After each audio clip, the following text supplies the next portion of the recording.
CGPA is a very Indian thing I think, क्योंकि यहाँ हमारी कंट्री मार्क्स पे चलती है।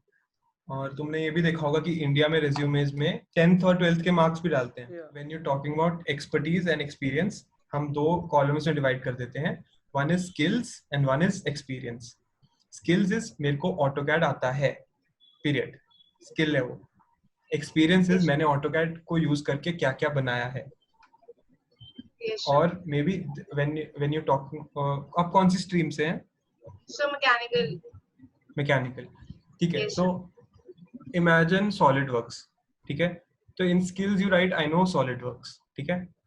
But in your experience you write कि I did a project with innovation centre and I made this. And experience में सब लिखना है, सब कुछ लिखना है, and then you cut it down कि is it really impressive that मैंने गूंज के अंदर एक सिंगर के साथ वो किया था, ये किया था, हमने बात करी थी, उसको बुलाया था।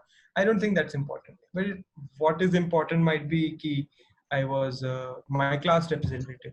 If anyone of you is into college politics, जो होता है, that is also a good thing to write.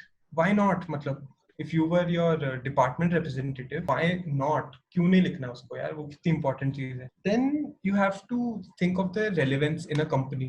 जैसे and what position you're applying for. I'm sure you're not applying to be the HR manager. You're just applying to be an engineer or intern, trainee somewhere. तो उसमें ये सब चीजें should not be highlighted very much. What I always believe in is कि instead of listing down all the things you've done in your life, why not list the things you've learned from all the things you've done in your life? ये आपका page है A4 sized, इसके अंदर हमें margin बनाना है पहले। ये क्यों किया है? Because when people hold a piece of paper from here from here from here from here, they will smudge, गंदे हाथ, किसी का कुछ गिर गया, खाना फोल्ड हो गया paper, so you don't want information on this area. 2 points बन गए एक्सपीरियंस के। आई ऐड बुलेट्स, बुलेट्स क्योंकि हम बेवकूफ हैं और हम बुलेट्स में आसान रहता है हमें पढ़ना। We made 2 columns. We'll take one and maybe highlight it differently. Then your skills are highlighted different and your education and experience is highlighted different. Now you see ऐसे format में लिखते हैं and instead of doing something like this we do this. Size उतना ही ले रहा है, size शायद कम ले रहा है उससे, but maybe it's more readable, खुला डुल्ला है थोड़ा। And if you want to write other expertise, ये courses किए मैंने, then you write below. If you're going into companies which have these design UI UX things like that, उसको आप डालो अपनी skills में। Then sketching becomes a skill. You know why? Because then you might have to draw user interfaces, icons, flowcharts. That all, use sketching to your advantage. Because I know it's hard for engineers to sell their skills sometimes, extracurricular skills, but then I have no problem with sketching. Personally, I do sketching. So I would shout out sketching everywhere I can. मुझे लगता है कि तुम्हें company से ज्यादा तुम्हें position देखनी चाहिए।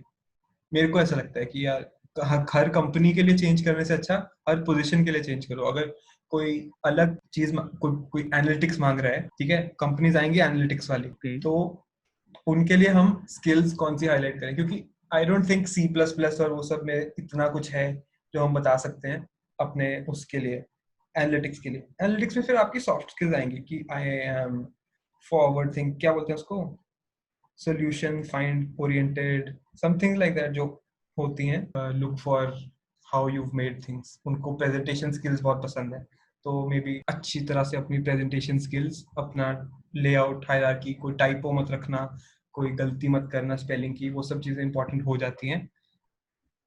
पर अगर किसी टेक्निकल कंपनी की बात कर रहे हो तो मोर और लेस पोजीशन सेम रहती है। सो जब हम मेजर करते हैं कितनी स्किल्स लिखी हैं, यूजुअली हमारा ब्रेन काउंट नहीं कर पाता इतनी जल्दी कि कितनी लिखी हैं। हम देखते हैं कि कितना एरिया ले रहा है वो पेज पेपर पे, ठीक है। तो अगर हम कम वर्ड्स में ज्यादा स्किल्स घुसा सकते हैं देन रखो। जैसे मैं अपना दिखाता हूँ, मेरा जो बचकाना सा रिज्यूमे था, मैंने उसमें अपनी सॉफ्ट स्किल्स नीचे रखी थी ऐसे, कि अगर if someone needs to see them, they're there, but they're not Okay. asking for attention. वो नीचे एक सेक्शन में है. Then I pull Okay. a little pencil कि मैं क्रिएटिव हूँ, ऐसे Mhm. कि भाई पेंसिल है तो बंदा कुछ करता ही होगा, draw श्रॉ. So these are little hints you give in your resume. अगर see if I want to write traveling, मैंने यहाँ पे फोटो लगा दी, मैंने ये रख दिया. एंड प्लस ग्राफिक डिजाइन तो था ही तब कि मैं ऐसे आइकन्स वगैरह यूज कर रहा हूँ, तो वो सब अलग से डालने की जरूरत नहीं थी. Think of creative ways to include your skills without overpopulating your skill section. I think that Okay. is a